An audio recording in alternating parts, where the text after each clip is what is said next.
Takže hello, vítajte v našej záhrade. No a dneska sa ideme pozrieť na čo? Že nám takto nádherne, asi to ešte neuvidíme, zakvitol plamienok.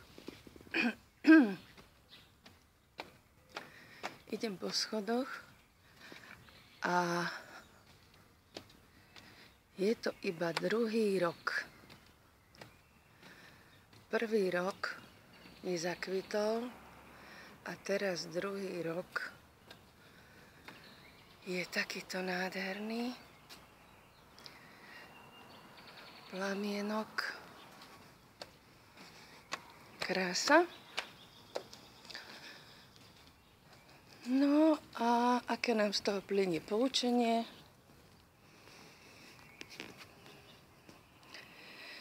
Kto vidí vyššie, kto vidí ďalej. Čaute.